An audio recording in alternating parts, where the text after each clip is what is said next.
Welcome to #IPHI Script Doctor Episode 1. Today I'm going to be doing a script doctor for M. Night Shyamalan. Specifically, I'm doing 3 different movies: The Village, Lady in the Water, and The Happening. I think The Village is where he started to go more downhill. And actually, that may not be true. I saw Signs in the theater, and the experience I had in the theater was different apparently than other people got when they saw it outside of the theater. In the theater, spoilers for everything. All of these movies will be spoiled. In the theater, you didn't know if the aliens were real or not for a good majority of the movie, but then the DVD release or something, they let you see the aliens very early on, and I think it's a much better film when you don't know about the aliens until later. So kind of that was a misstep, but in theaters I think it was really good. The Village, however, was a pretty decent film and then ruined itself, and I think that started his downward trend. So Mr. Shyamalan, if you'd like to get me to review your movies in the future for you, just do a script doctoring for you, I'll gladly do it. And here are some credentials. I'm going to go through your movies and tell you why they weren't good. All right. Number 1, The Village. So first off, the cast. I did not remember the cast in this movie, but it's amazing. You've got Judy Greer, whom I love. She is hilarious. She didn't play a funny role, but she's great. You've got Adrian Brody. He hasn't been doing anything for a while, but he's a really good actor. You've got Joaquin Phoenix. He is, I think some people think he's halfway talented, or he's incredibly talented, one or the other. Bryce Dallas Howard, when she's not making horrible Jurassic Park movies, she is, I think, a very good actress. And then there are others. There's really a large cast of really talented performers. Really underutilized in some instances, but in others, they did a good job. A good cast did a good job. But the movie fell apart at the end when we had one of the most boring reveals that's ever been, and I knew that they were in modern day really early on. You just got this feeling that this was all just that modern day twist. And I hoped that wouldn't be the twist. And then as the movie progressed and it got about to the 3/4 point, I knew not only were they in modern day, but that the monsters were real. And it was, when that hit and I saw the path he was going to take to make that happen, I was excited. It was just a great way to move the story. And I was super excited. Even I didn't used to be great at watching movies with people. I used to just say things out loud, not good. But I whispered to my buddy Brian and told him what was going to happen, and his eyes lit up, and we were both ready for this to happen. And as the story progressed, it was just working. It was going to happen, and then it didn't. And then the monsters were not real, and it was just that boring twist of it being modern day that we've seen in a trillion other movies, and it wasn't ever, maybe it was interesting the first time, I don't think so, but maybe it was. But in this movie it didn't work.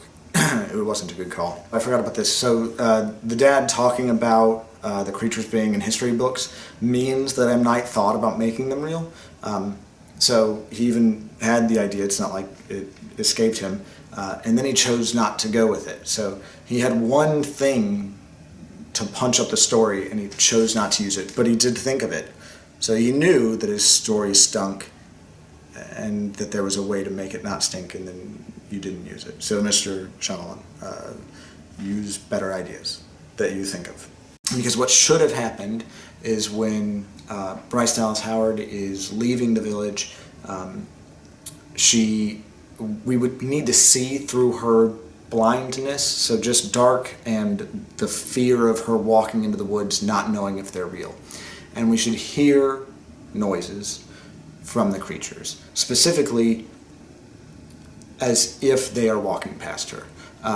So intersperse the blind moments with non-blind moments, don't show us any of the creatures at this point, and just give us some sounds and make us think that they're real, even though we know that they're not at this point because you've shown us the costumes and all that stuff. So she gets into town and she gets the medicine and whatever, and as she's coming back through the woods, and I really don't care about the Adrian Brody attack. Honestly, I think that was a bad call, but whatever. As she's coming back, though, she hears the noises again, and you would be interspersing the blind with the non-blind, and we wouldn't be seeing anything, but we'd hear the noises, and then we'd get forest scenes where we could see, and we still wouldn't be seeing any of the creatures. And then right before she gets into town, show us that last creature slithering by her and getting too close to her in the pure dread and fear. And then she gets into town, and my take on it would be that all the adults are dead. I think this was PG-13. Let's look that up. Yeah, so it's PG-13. So maybe don't show blood and stuff, I guess, if you want to keep that PG-13 rating. But definitely let us find out that all the adults are dead or that they're gone. They could just be gone, really, for all it matters. But everyone in town needs to be truly, purely frightened.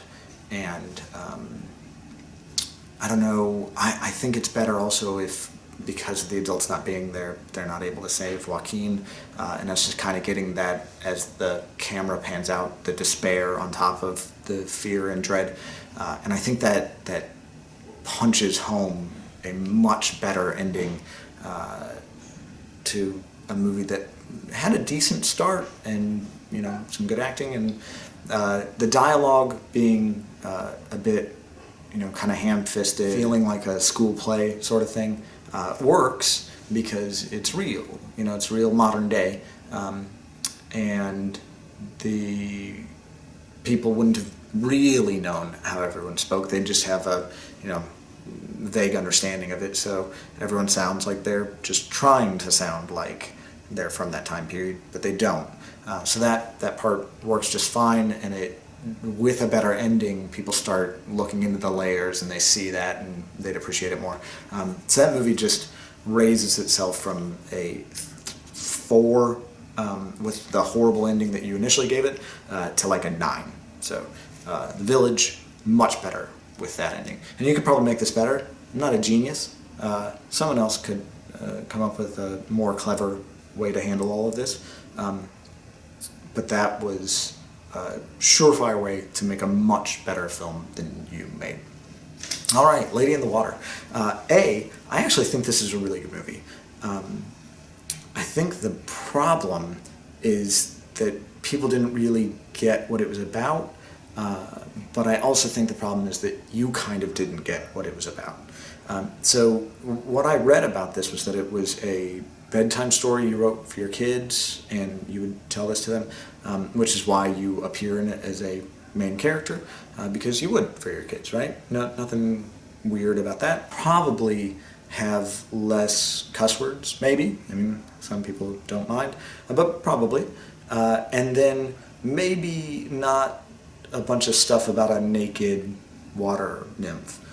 So maybe get rid of all the stuff with her being like nude and Paul Giamatti coming and seeing that and being like, put on some clothes and stuff. Maybe just do away with all that, because your audience should have been children, and then, you know, like a Pixar movie, parents can enjoy it.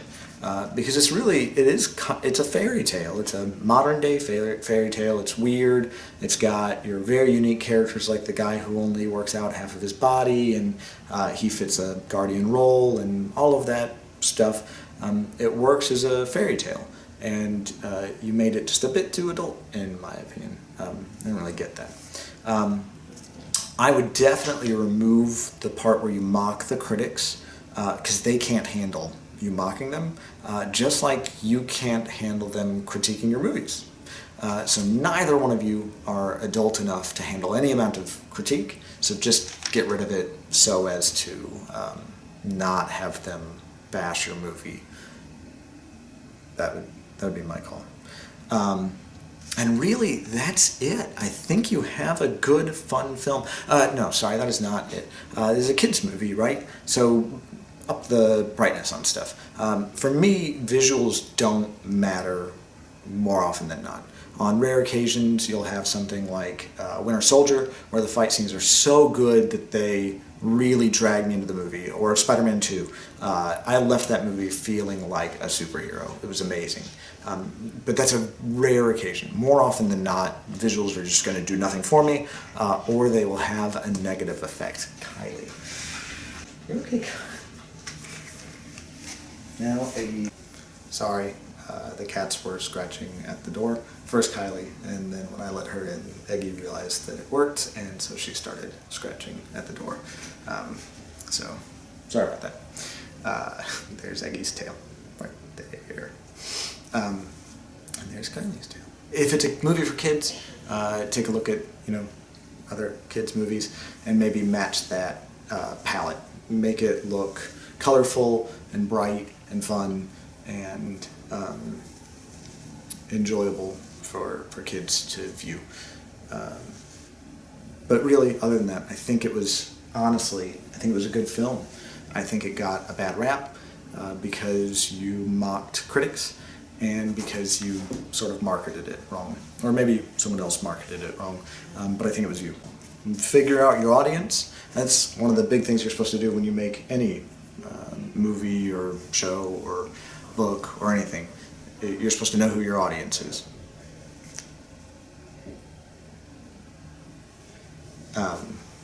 And if you don't know who your audience is, you're going to mess up like you did with Lady in the Water.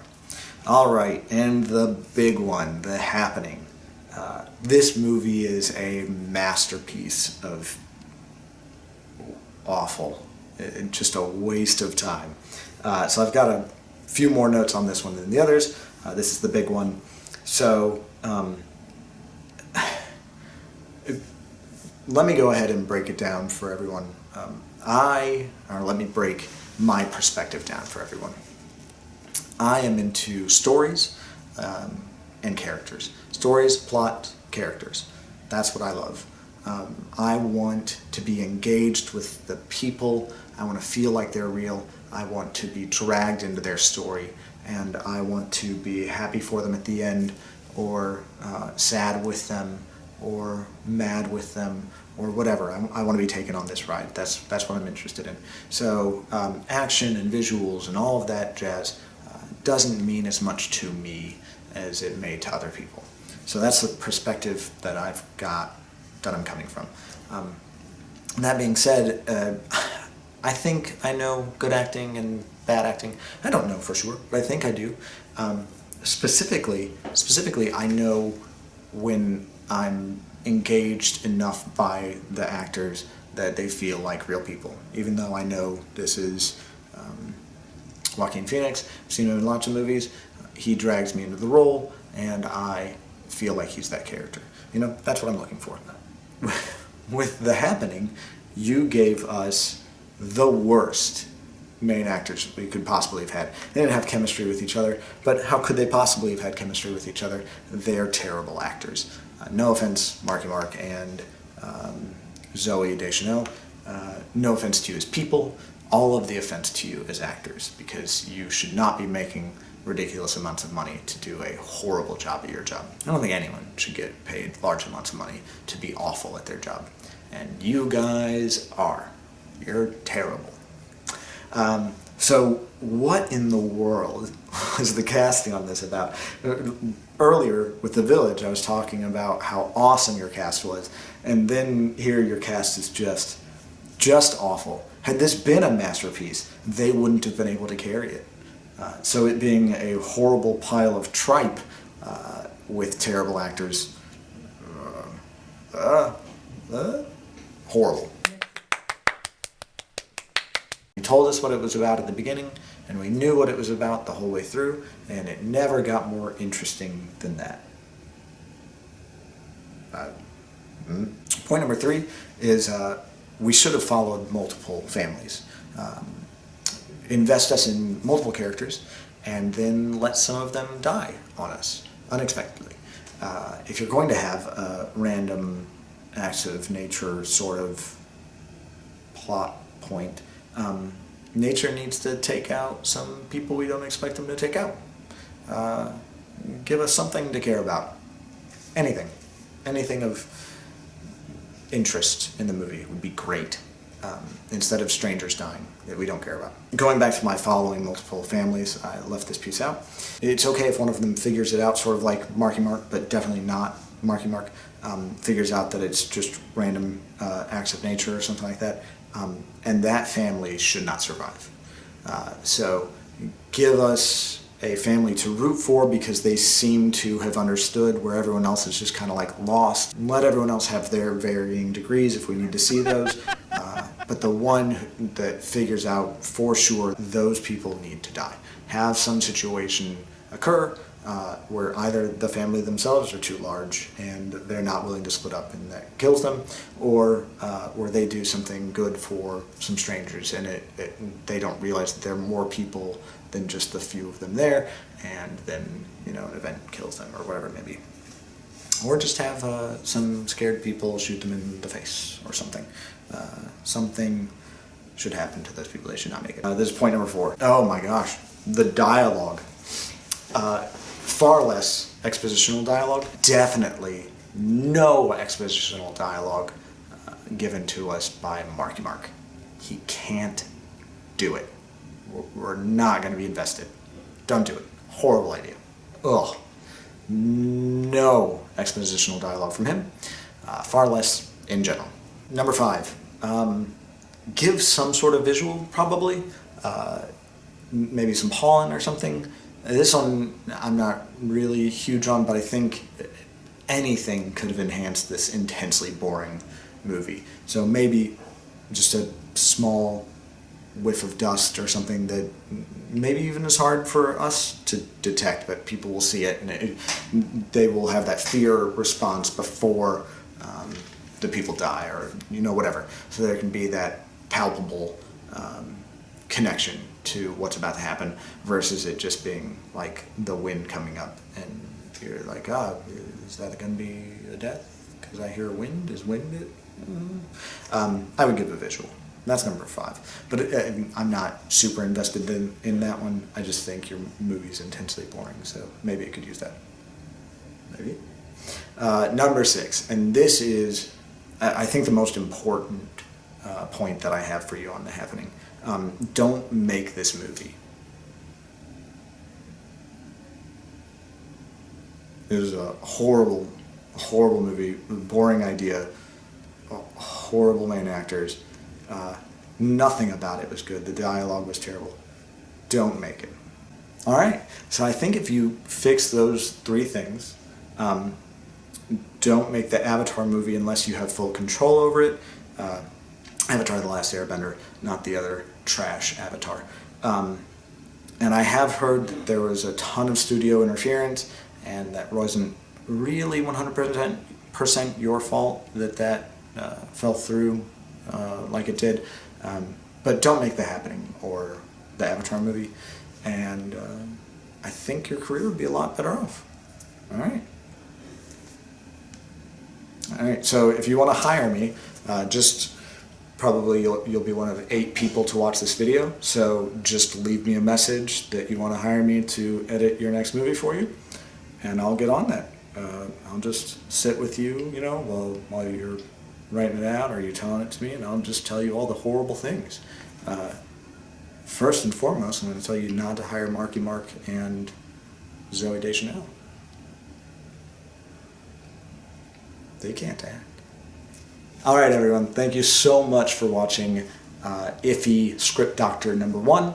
The coronavirus has us all quarantined and junk, so I'm going to try to knock these out and just have another one for you in a few days, and then another one and another one. And the 2 of you who are still watching weeks from now will just despise the sound of my voice even more than you used to, and that is so exciting. As I plan on always being the case, I'm going to leave you with some words of wisdom. And those words of wisdom are, you can totally despise what I've done here today, and I'm all about it. You can hate every opinion that I ever have. I am all about that. Give me all of your hate. I love it. It's beautiful. But don't hate me as a person, or anyone as a person, for having a different opinion from you. Unless that opinion is that you should die, maybe. You might want to dislike someone who just wants you dead. But if my opinion is just that this movie or this actor or whatever is not great and you really like them, that doesn't change who we are as people. We all deserve love and kindness and good things. Love people, hate things. So hate my opinion, but love me. And other people. Alright, be safe, guys. Please don't get the coronavirus. And if you do, don't give it to any people, old people, or anyone. Don't give it to anyone else. I'd say don't give it to the people that you love, but don't give it to anyone, because someone loves the person you're going to give it to. Don't give it to anyone. Just stay quarantined, be safe, be happy. Bye, guys. Okay.